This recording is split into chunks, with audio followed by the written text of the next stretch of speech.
Hello, Minglava. Shai Wintiaro, National Tulare. Mayaro Bematova. To the very best of Dr. Ashi at the back. General Jaro Bematova, Pusiari, we are training. General Asiba. I go, Kito, my daughter, less Lucian. Madi. Nanki, the Matia, the Telepi, look not hard. The Guinea General Diga Chaka Bales Lucy, the Matia. And you don't the Matia, Bales Lucian. Nanki Suredia, Chenoruga, Mati Musoye, Luya Bana, General Majaman. The Guinea Luri Alo and Lantan get me. Bajan Lucian, Eden Uyama, Dio Sadia, Ninto Chimu, Kanaya, General Chamadu Delsia, Goro Shire, Piamo, Lanza, General Lesha, Pede. Eddie Lamu Tiwaya, the Martiadi, Imatama Yitide, Dajamolo di Tamadiago, but do what Jijo, the King should clip on the Badida, Mazata Matia, Pidelo, Jijo, the Harua Miba Hama, she did a Bongidia. To a piga to Vesula to Mutibu. Davi met to go to there. Moye, Mepe, appear my song in the Mimula Hobby to be 20 deca. Appear my own Yaka, even the Hadi she did. But you will pick Hoyama Matibu. Put Yawa got a Mepe and Abe. Now the other Mepe and Agua. He is a Hagoni that I'm a young Nama Mepe said. Kito good and Jordan, I think Gala Nidia had a Kito or two in Nadi Pola made it. But you will pick Hoyama Matibu. Simana Piano Delta to Joye and Maga, the Matia, Chide, Eddie the Matia, she was here, Kito, she did language to Rome, Eddie dog, Benoma Matina, Union, Judia, I think that me we moved Jeroma sing along that the Kudo do, Eddie the Matia about Eddie Sega Vale, Solution, Genorogo, Benoma Matina, any of Ome Sitali Chide, the John and Pate Vidoma, Luca, can you sell out again the Sunday machine, a check you, Bugatti, Dotane, Alutiva, the Tancher. Just totally Pianarama. Pelosi is in a 2 Engo Piala the lesson law, Naga the Tindaqua. Engo Piani, Chiluna, Napiusa, Chokilu Yaras to the singer to Milan. Doka, Jaya with the Hama, Jima and Nodari, Pia, wooden the Londane, to a Pinshi Labi, Ema, Jome, Kaya, to the Satan, Nature, a P1 to Piana Pian. Chidam makes me now, I will 600 Pianarama, Pegapida, Canania Dorage and Luca, Kanina, Sanga and the cinema, Chechen to Pia, two Dago, 3 done. But tomorrow, like a Gaga, Nieto Wullo, you get up. Nieto Wullo, you get. Diao Sinalai, Dama, Jonorua, Tadiago, sooner like Bioma, Piala, so it's okay, huh? Not Davala, Pialabi, huh? Veluja and Gaulet. Kanama Tai books in Dimile. Hey, Lajava, the Mangata, Wamidoma, Pizuja, Chopida, General Jolime. Do a piga by the Pena that I don't have yet the Woolong you get. Do that young Lamachin. Do a piga. Legally say, Vidoma Chigali, Tau, Vidoma 2,000 millionaires to our Tisare. The Guinea General go with their share. All of Prima Vidoma, not dying, not me, Wimpeni Yaname. Yaname, millionaires, she came to them. Hobby Babchilo, yet no willow, a champagne with the lead. General so Digon Joe Camima Piana, but in a homeless Pima Piana Pide, Jincho be like that, Tino say be like that, Gonshaw be like that. But you, yet no willow, you get to say, Pardon the Inji, a champagne with the lead. Inji, a south, General Senatia. The Guinea Machia and Nico Monomadi, I shall see Yelsi, Inji bombing, books at that, Pardon with the other. I said, go with that. And you all. The Indian would sing a Sabia, the Southern lesson, or Aiden Uyama, Adani Mibamale, Lupia, King, made it, Adana Dodele. Do not shed that wood in the shield only there. Piata King, National Sinara, Adana Romani, like the Pia, Piale. Rodo Audia on the Genatu Manibu, Badam Manibule, Atigo Sabi, Adamati, Diamatu Kanamati, Melwinian theatre. Piata King, now when you said on we should have Piata King, General Winnie never said on it. General Kanaku, Piata King, General set up. Adika Jaro, just so many that the winning material had Adam, remember my little Piata King, Alisha. Eddie Laisha, Akama, Ada Matibu, Tukana, Shada, Omi, Jalu, Bomi, the Shell of Umi, the Pet. Babu, Teresa, Ajibu, Teresa, Tabima, Ajiguna, General Kabu, Pigere, Namate, a water, Sera, a Sheku, Kabu. Namani is Jeshiba, I would with a လာဘူးပါဘူးပဲနမနေနေရမှာထားတယ်ကျွန်တော်ထင်တာပဲအင်ဂျီ30ကောက်ွယ်မယ်ဆိုလို့ရှိရင်အသားမဲတဲ့လူကဘာရောင်မျိုးပဲမယ်အသားညိုရင်ဘာရောင်အသားဖြူရင်ဘာရောင်အပေါ်ကဘာရောင်ဆိုအောက်ကဘာရောင်ခါလာမက်ရှ်ပစ်တာလို့ကျွန်တော်တို့ရွေးချက်တတ်တယ်လာဘူးပါဘူးတဲ့ကျွန်တော်တို့ဒီဘုတ်ပူတယ်နံပါတ်3ယူရချက်ကတော့ပူရင်အေးဖို့အေးရင်ပူလို့စိန်ခံဖို့နေတဲ့အဖို့ကိုကျွန်တော်တို့ဝတ်ကြမယ်အမျိုးမျိုးအဖို့တွေကျွန်တော်တို့ဒီကနေ့ဝတ်နေကြတဲ့ခါပျောက်တော့သားပြန်လာတဲ့ခါပေးဖို့တဲ့အင်ဂျီကဘာအင်ဂျီလဲတောင်းမှာအကွတ်လူမာအကွတ်တောင်းမှာအကွတ်လူမာအကွတ်အဲ့ဒီအကွတ်ကိုကြည့်ခြင်းအပြင်ဒီလူကဘယ်သွားမလဲဆိုတာသိတာတယ်ဒီကနေ့ကျွန်တော်တို့ဘီခါနာကအဖွဲတွေကိုသမ္မတအိုဘားမားအင်ထူတော်လာခဲ့ညစာနဲ့တီခင်းမဲ့ဆိုရင်ကျွန်တော်ရီကူကူစုံကြီးနဲ့ဝင်လို့မရပါဘူးဘာလို့လဲသူ့နေရာနဲ့သူတင့်တော်တဲ့အဖို့ကိုကျွန်တော်တို့ခုပြီးမှသွားရမှာဖြစ်တယ်ဒီတထိတ်သားကပြန်လာတဲ့ခါမှာသူ့အဖေကသူ့သားဆိုတဲ့ယာဒူးကိုပြန်ပေးခြင်းနဲ့အပြစ်တွေဘလောက်ရှိလို့ရှိရင်လဲဆိုတာမတွေ့ဘူး original ချစ်တဲ့စိတ်နဲ့ကိုသူ့သားကိုပြန်ပြီးတော့မှနေရာပေးခြင်းတဲ့အတွက်ရော့တာလေးကိုဝတ်ထားမြတ်တော်ဝတ်လုံကိုဝတ်ကြပါဒီကနေ့ကျွန်တော်တို့ဒီအင်ဂျီဝတ်တဲ့ခါမှာလုံကြီးတွေဝတ်တဲ့ခါမှာမြဲမြဲဝတ်ကြတယ်အနောက်ကနေ drum တီးလိုက်လို့ဒါမှမဟုတ်ဂီတာတီးလိုက်လို့ဆွမ်းမောက်ကအတိုင်းကျဲလို့အင်ဂျီလွတ်ထက်သွားတယ်ကျွတ်ထက်သွားတာမရှိဘူ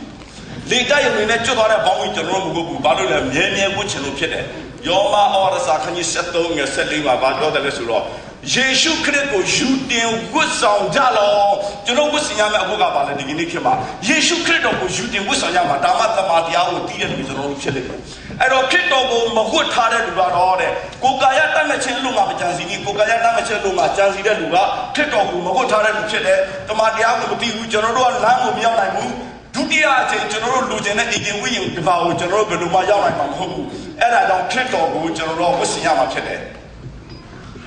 ဘောလတဲ့ခဏီတစ်ဘောလတဲ့ခဏီတော့ငယ်ဆက်လေးမှာကဘာပြောတယ်လဲဆိုစုံလင်ခြင်းအဖွဲအစည်းဒီလူတော့ချစ်ချင်းမြတ်တာကိုထိုက်ရဝတ်ဆင်ကြတော့ခရစ်တော်ကိုဝတ်တာဘယ်လိုဝတ်ရမလဲမသိဘူးမသိရင်ထပ်ပြောမယ်တဲ့ချစ်ချင်းမြတ်တာကိုယူတင်ဝတ်ဆောင်ကြတော့ဘယ်အချိန်မှမဆိုချစ်ရမယ်နံပါတ်1ချစ်ရမယ်နံပါတ်2ချစ်ရမယ်နံပါတ်3ချစ်ရမယ်အဲ့ဒီချစ်ရမယ်ဆိုတဲ့စိတ်ထားနဲ့ကျွန်တော်တို့ဒီတမန်တရားနဲ့အသက်ရှင်မယ်ဆိုရင်ကျွန်တော်တို့ကအင်ဂျင်ဦးရဲ့လမ်းကိုကျွန်တော်တို့ရောက်သွားနိုင်မှာဖြစ်တယ်ဒီအင်ဂျီကကျွန်တော်တို့ဘဝအတွက်အရေးကြီးဆုံးပဲတခါတော့ဂျီကာအင်ဂျီတွေထုတ်လုပ်ပြီးမှရောင်းချတဲ့လူတယောက်ကဘုံမူတယောက်ကိုသွားပြီးမှကြော်ကြတယ်ဘုံမူကြီးခဏခဏရှိကန်သွားရတာမဟုတ်လားစစ်တိုက်တယ်မဟုတ်လားသေမှာမကြောက်ဘူးလားတနတ်မှာမကြောက်ဘူးလားရော့ဒီအင်ဂျီဝယ်လိုက်ဂျီကာအာမခံတယ်ခင်ဗျားလုံးဝမပေါက်စီရဘူးဘုံမူကလည်းဒါသဘောကျတာပေါ့ဒါပေမဲ့အေးဟုတ်ပြီလက်တွေ့တရားအောင်အဲ့ဒီအင်ဂျီပေးရော့မီဝတ်ဆန်း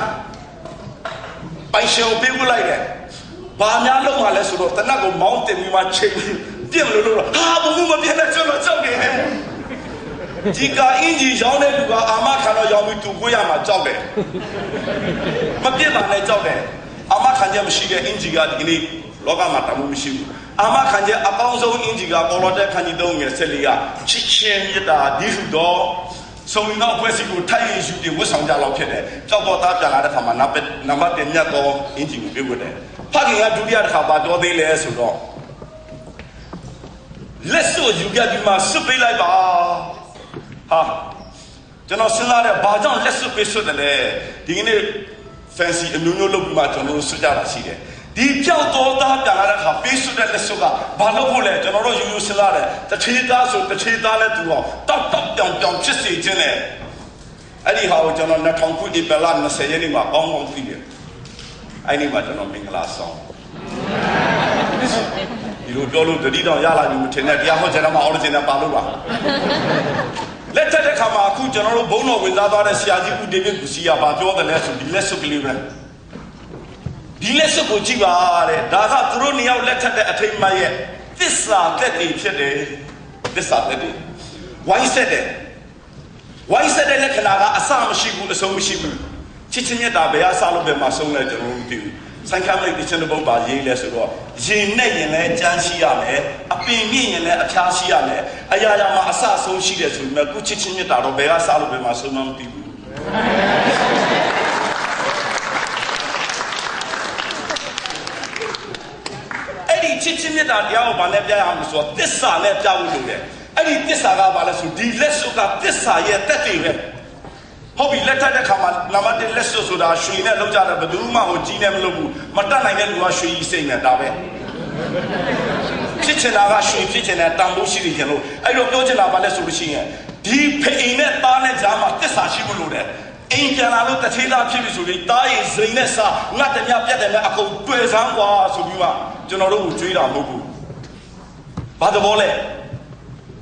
တစ္ဆာရှိရမယ်ဆိုတာနောက်တစ်ခါအဖေစီကနေထွက်မသွားနဲ့အမြဲတမ်းတစ္ဆာရှိဖို့လိုတယ်ယောက်ျားလေးမိန်းကလေးတွေလက်မထပ်ခင်မလုပ်လဲရှင်းစားလက်စွပ်တွေလဲကြတယ်တစ္ဆာဆိုတယ်အဲ့ဒါလေးစွတ်ထားတော့ပိုင်ရှင်ရှိမှန်းလူတွေသိတဲ့ခါကျတော့ကောင်လေးတွေမကတ်တော့ဘူးကတ်တဲ့ကောင်လေးကတော့တမှုမရှိလို့ပဲအရင်ရှိမရှိလို့ပဲအဲ့ဒီခါကျတော့ဒီလက်စွတ်ထားတဲ့လူကိုဘယ်ယောက်ျားမှသူ့နားမှာမကတ်တော့တယ်လို့ဒီလက်စွတ်ထားတဲ့ယောက်ျားနားမှာလည်းဘယ်မိန်းမမှမကတ်တော့ဘူးပိုင်ရှင်ရှိပြီးသားကျွန်တော်တို့ကတခင်ခရစ်တော်နဲ့တစ္ဆာမဆိုထားဘူးဆိုလို့ရှိရင်ကျွန်တော်တို့နာမှာစာရမဏတွေသိနေတောင်းတဲ့အများကြီးလာပြီးမှကတ်ပြီးယူသွားလိုက်မယ်ခေါ်သွားလိုက်မယ်ပိုင်ရှင်မရှိရင်ခရစ်တော်ကိုကျွန်တော်တို့ကတစ္ဆာဆိုထားတဲ့အတွက်သူတို့ကပိုင်ရှင်ရှိတယ်အနာကိုမကတ်နဲ့ခရိယာအိမ်တော်တွေမှာလည်းကျွန်တော်ဒီကြောင်းတော်ရင်းနဲ့ကျွန်တော်ဥပမာလေးတစ်ခုတတိရတယ်တခါတော့လင်မယားနှစ်ယောက်ကိုဘေးကချင်းသိချစ်ကြတယ်လို့ထင်တာလက်ထပ်ကြတာကတော်တော်ကြာပြီတို့ပြီမဲ့လည်းပဲတကောက်မှစကားမများဘူးဘေးကကြည့်တော့သိချစ်ကြတာဒီချိန်ကြီးစကားမများဘူးရံမဖြစ်ဘူးတယောက်နဲ့တယောက်မဆက်ဆုကြဘူးယောက်ျားပဲချင်းပြန်လာအေးစစ်စစ်ပဲမိန်းမပဲတော့အေးစစ်စစ်ပဲနှစ်ယောက်စလုံးသိချစ်ကြတယ်လို့ထင်တယ်တယောက်နဲ့တယောက်မဆက်ဆုလက်ထပ်ကြတာ20စိတ်30လောက်ကြာတဲ့ခါကျတော့တနေ့ကျတော့အိမ်ရှင်းနဲ့ပစ္စည်းဟောင်းနေရှင်းနဲ့တစ်တာတစ်လုံးကိုတွေ့တယ်လက်ထပ်တာလည်းနှစ်ပေါင်း20 30ရှိပြီဆိုတော့ဒီတစ်တာကငါလာငါယောက်ျားတစ်တာလောက်မကြည့်တော့ဘူးဘာပဲဖြစ်ဖြစ်တစ်တာရှင်းဖို့တော့ငါဖွင့်ကြည့်မှဆိုအထက်မှာချက်ဦး၄လုံးနဲ့ဒေါ်လာ1000မိမစဉ်းစားလို့မရဘူးဒါမှအသိပဲလေမဆက်စုအေးစစ်စစ်ပဲဒါနဲ့ထမင်းဆိုင်နဲ့ချက်ဦးကြော်တော့မိမမိလိုက်တယ်ယောက်ျားကြီးစကားမစမေးဘူးမဲ့တက်လို့မမေးဘူးတဲ့မိကွန်းပါမင်းတက်တာတော့မှကျုပ်လေးလုံးကမထုတ်ထားတော့ဆိုတော့မိမကြီးမင်းလာလို့တော့ငါဖြေရတာငါလင်ညာတတ်တဲ့အမျိုးတော့ကွယ်ရမှာမင်းကငါတစ်ခါဖောက်ပြန်တိုင်းကျုပ်တစ်လုံးဝယ်ပြီးမှထားတာမိမစိတ်ညစ်တယ်ဒါပေမဲ့ပကံရှင်းနဲ့ပြန်တွေးတယ်နှစ်ပေါင်း30 40အစိတ်30ပါသူကကျုပ်လေးလုံးနဲ့ငါသားလေးဝယ်ထားမှဆိုကျုပ်တတာစင်းနဲ့3လုံးရှိတယ်ခွင်လို့အဲ့လိုတွေးတယ်သမင်းစားလို့ပြီးတော့နောက်တရက်မှမေးတယ်ယောက်ျားလေးတွေပေါင်းဒေါ်လာ1000ကမလုပ်ထားတာတော့အဲ့ဒါကျုပ်တတာစင်တည်တဲ့တစ်ခါရောင်းပြီးဆူထားတဲ့ပတ်စံလူသားတွေရဲ့ဇာတိပဂတိစိတ်နဲ့တမန်တရားမရှိဘူးဆိုရင်အတူတူနေပေမဲ့လည်းတစ္ဆာတရားဆိုတာမရှိဘူးတစ္ဆာဆိုတာမရှိဘူးဆိုတို့နှစ်ယောက်ရဲ့လင်မယားကစစ်မှန်တဲ့အိမ်တော်ကိုပြောလို့မရဘူးဒီကနေ့ကျွန်တော်တို့ခရစ်တော်ကိုတော့ကိုးကွယ်ပါရဲ့တို့ပေမဲ့ခရစ်တော်ခေါ်တဲ့တောင်းကိုကျွန်တော်တို့ခရစ်တော်နဲ့အတူတူဖျားရှိခိုးနေတဲ့ခရစ်တော်နဲ့အတူတူကျွန်တော်တို့ကချီးမွမ်းတဲ့ခြင်းတွေကျွန်တော်တို့တီးဆိုနေပါရဲ့ဒါပေမဲ့ကျွန်တော်တို့ရဲ့နှလုံးသားကချက်ဥပဲနှလုံးရှိနေပြီလေသာရမဏနဲ့အဲ့ဒါကြီးကျွန်တော်တို့အများကြီးစဉ်းစားကြည့်ဖို့လိုတယ်ဟုတ်ပြီကျွန်တော်တို့ဒီတစ္ဆာဆိုတဲ့နေရာမှာလက်စွပ်ကိုကျွန်တော်တို့အထိမ့်မှနဲ့သူ့သားကိုဆွပေးလာသားဖြစ်တဲ့လူကလည်းအဖေကိုတစ္ဆာသားရဲ့တစ္ဆာကိုစောင့်ကြည့်အဖေဖြစ်တဲ့လူကလည်းအဖေရဲ့တာဝန်ကိုကြည်မှအိမ်တော်ဆိုတာသားရတယ်လို့ဒီတသေးသားတို့ရဲ့ဘဝပြန်ပြီးတော့မှတို့ငကိုတိုင်းဆူဆူပြီးဖြစ်လာနိုင်မှာဖြစ်တယ်ထိုနည်း၎င်းတောက်သွားတဲ့ကျွန်တော်တို့ကိုဖျားသခင်ကပြန်ပြီးခေါ်တဲ့အခါတခင်ခရစ်တော်စီမှာဒုတိယအကြိမ်တိုးဝင်တဲ့ခါကျတော့စစ်မှန်တဲ့တစ္ဆာတရားနဲ့ကျွန်တော်တို့တိုးဝင်ကြဖို့အင်မတန်မှအရေးကြီးတယ်ရှင်ယောဟန်ထဲမှာယောဟန်အခန်းကြီး15အငယ်9မှာဗာပြောထားတယ်လေဆိုလို့ရှိရင်အကျဉ်သူဒီငါနဲ့တည်တော့ကြောင့်သူနဲ့ငါတည်တယ်တဲ့ကျွန်တော်တို့ကခရစ်တော်လိုက်တည်မှာခရစ်တော်ကကျွန်တော်တို့ကိုတည်မယ်ကျွန်တော်တို့ကခရစ်တော်သစ္စာထားမှာခရစ်တော်ကကျွန်တော်တို့ကိုသစ္စာထားမယ်ဒုတိယအကျဉ်ကြွလာတဲ့ခါကျရင်ခရစ်တော်ရဲ့သစ္စာလက်စွပ်ကိုဆွတ်ထားတဲ့လူကိုခရစ်တော်ကလက်ထပ်သိမ့်ပိုက်တယ်ဘယ်တော့မှမခံနိုင်တဲ့စီမီခွက်ကိုကင်ထားတဲ့ပညာရှိသူတို့သမီး9ယောက်လို့ကျွန်တော်တို့အများအားပညာရှိဖို့လိုတယ်နောက်ဆုံးတစ်ခုကဖဏပေးစီးတယ်ကျွန်တော်စလာတော့ဖဏဘာကြောင့်ပေးစီးတယ်လဲအိမ်ထဲကိုဝင်တော့မှာဟုတ်ပြီအမေရိကန်တွေကအိမ်ထဲဝင်လာဖဏစီပလင်ပေါ်ဝါလာဖဏစီပဲမှလည်းစီးတယ်တို့ပေမဲ့ဖဏချွတ်တဲ့အခါရှိတယ်မစီးတဲ့အခါစီးတယ်အေးရဝင်တဲ့အခါစီးတယ်စီးတာဖဏစီးတယ်ဆိုတဲ့အတိတ်ကအိမ်နေဖို့မဟုတ်ဘူးတထေးသားဖြစ်ပြီဆိုရင်ဇိမ်နဲ့နေရမှာမထင်နဲ့ဖဏစီးတာပွားပါလာပါအလုပ်လုပ်ပါလှုပ်ရှားပါလို့ကျွန်တော်တို့ကိုတွန်းတက်လာပေးပါလူပါအေဝံဂေလိလုပ်ပါဧဖေခန်းကြီးဆောင်ရဲ့15ပါဘာပြောတယ်လဲဆိုလို့ရှိရင်ကျွန်တော်တို့ကိုဒီဧ因为你比如说七十个十比了嘛，看一下吧。ကျွန်တော်အင်္ဂလိပ်လုပ်တဲ့နေတွေဟန်နေအများကြီးရှိတယ်နော်။တို့ပေမဲ့ကျွန်တော်တို့မြို့မှာဒီဘာခေါ်မလဲဖက်နှက်ဆွပြီးတော့မှအိတ်နေတာတစ်မျိုးတော့ရှိတယ်။လီဆူရောပါတယ်တရုတ်တွေလည်းပါတယ်။မသားတွေတေးပြီးဆိုဖက်နှက်စီပြီးမှအိတ်ခိုင်းလိုက်။ဘုကြောင့်ကျွန်တော်ပြောချင်တာကဖက်နှက်ကိုစီးရတာနဲ့အလုံးမလုပ်ဘူးအေးဝင်ကလေးမလုပ်ဘူးဆိုကျွန်တော်တို့ဝိညာဉ်တွေကမသားတွေဖြစ်သွားမယ်။ကြီးပြောရအတုပါပါ။အဲ့ဒီခါကျတော့ဗာလဲဆိုဘုရားသခင်ကကျွန်တော်တို့ကိုခရစ်တော်ကကျွန်တော်တို့ကိုအေဝံဂေလိလုပ်ဖို့တွန်းတင်တဲ့လူမျိုးတကာတို့စီမှာသွားဖို့ကျွန်တော်တို့ကိုတွန်းတင်တဲ့ကျွန်တော်တို့ဖဏတ်စီပြီးခန္ဓာကိုယ်နဲ့မရောက်နိုင်တဲ့နေရာတွေအများကြီးရှိတယ်တို့ပေမဲ့ဆူတောင်းခြင်းနဲ့ကျွန်တော်တို့ရောက်ဖို့လိုတယ်ဒီအမေရိကန်မှာရှိတဲ့ဆရာကြီးတော်တော်များများလေးရဲ့တော်တော်များများကြီးမို့များများလေး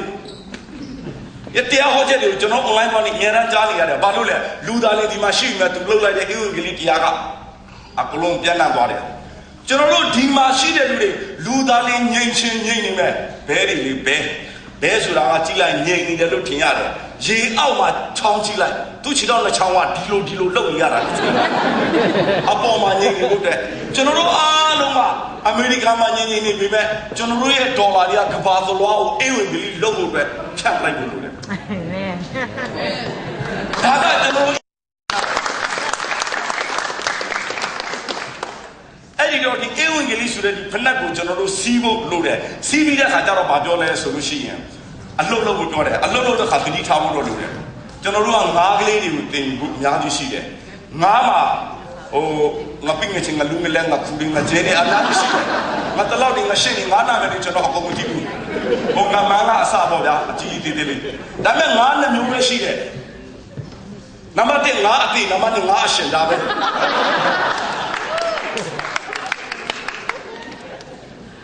တည်တဲ့ငါးကရေစုံမှာဆင်းလာလို့ရတယ်ရေဆံပဲတော့မှမတက်နိုင်ဘူးရှင်တဲ့ငါးကရေစုံနဲ့ဆင်းမယ်ရေဆံနဲ့တက်မယ်အေဝံဂေလိလို့တဲ့ကျွန်တော်တို့ရဲ့ဝိညာဉ်ကရှင်သောဝိညာဉ်ဖြစ်ဖို့ရည်ကြည်တယ်အာမင်ရေစုံနဲ့ဆင်းမယ်ရေဆံနဲ့ကျွန်တော်တို့တက်မယ်ကျွန်တော်တို့အဆက်ဆက်ရမှာကြိုးစားဖို့လိုတယ်အသင်းတော်မှာလည်းငါးနှမျိုးရှိတယ်ငါးကတော့တစ်ကောင်လည်းပဲအပိုင်းတစ်ပိုင်းဥကောင်းပိုင်းနဲ့အမိပိုင်းဥကောင်းပိုင်းမှာပါရှိတယ်မျက်လုံးရှိတယ်အုံနောက်ရှိတယ်ပါးစပ်ရှိတယ်ကျွန်တော်တို့ကဥကောင်းပိုင်းမှာဥဆောင်တဲ့လူတွေအားလုံးရဲ့ပါးစပ်ကဟလာရမယ်ကောင်းသောအရာတွေအများကြီးကျွန်တော်တို့စားထည့်ရမယ်မျက်လုံးကကောင်းတဲ့နေရာမှာကြည့်ရမယ်အုံနောက်ကသွားတဲ့မသွားတဲ့စဉ်းစားရမယ်အမီးတွေကတော့ဟာငါအရင်ကြည့်ပါဘူးငါအခုမှရောက်တဲ့လူပဲငါတော့ဒီတင်းတော့မှမရှိနဲ့ဘာမှမဖြစ်ဘူးမပါဘူးမလုံနဲ့ငါတော့ကောင်မှအမီးကနေမတွန်းပေးရင်ဘယ်မှမရောက်နိုင်ဘူး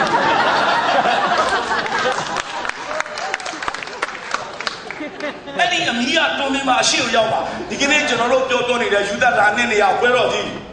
ဟာငါတို့အမေရိကန်မှာအဝေးကြီးလုံမှာပါမှာပြီတွန်းပေးကြပါတွန်းပေးဖို့အရေးကြီးတယ်အဲ့ဒီခါကျတော့နောက်ဆုံး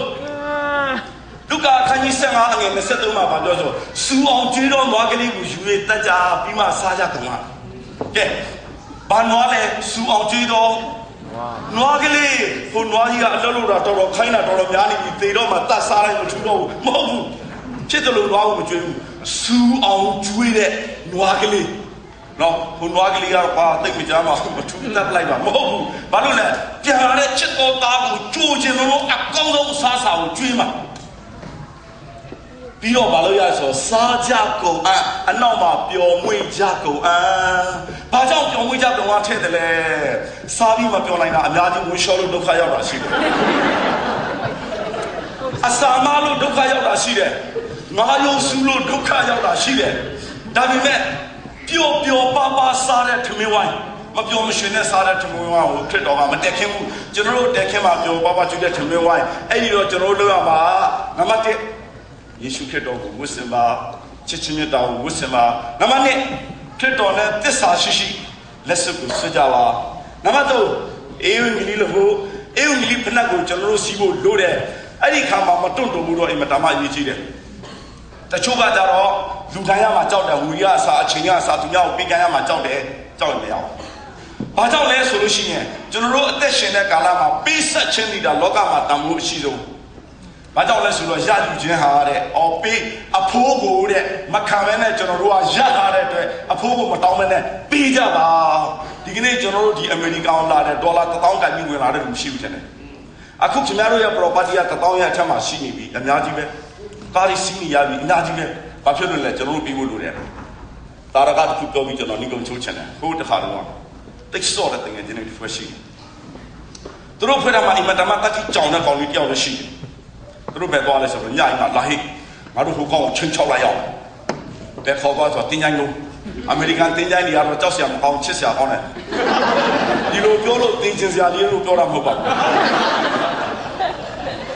မမပြည်ကဟိုကျွန်တော်တို့တောရွာမှာတင်းချိုင်းတွေကတော့ဒီလိုမျိုးတက်တက်ရရမလုပ်ထားတဲ့အတွက်ကြောက်စရာလည်းကောင်းတယ်အဲ့လိုနေရာမျိုးမှာခေါ်သွားမှဒီတငယ်ချင်းကိုပြစ်ထားပြီးကြံတဲ့ကောင်လည်းအကောင်လုံးပြေးပြန်လာညအိမ်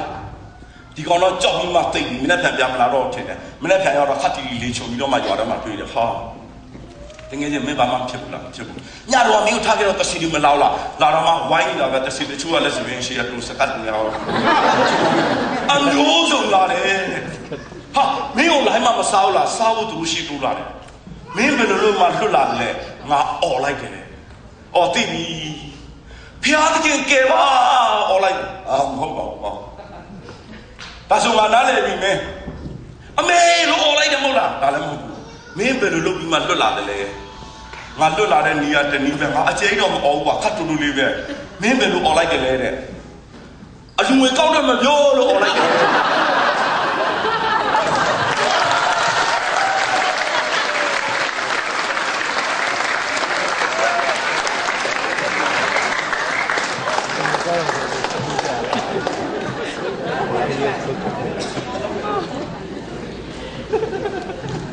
ကျမတကယ်ကြီးရဲ့စကားလုံးကိုကျမငားလို့ရတယ်ရှင်နော် unbelievable မယုံနိုင်တော့ပါဘူးဒီကတော့ကျမ Greater Eastern Burmese Fellowship ကတော့အင်မတန်မှကြီးကျူးတော့ထူခါစားရ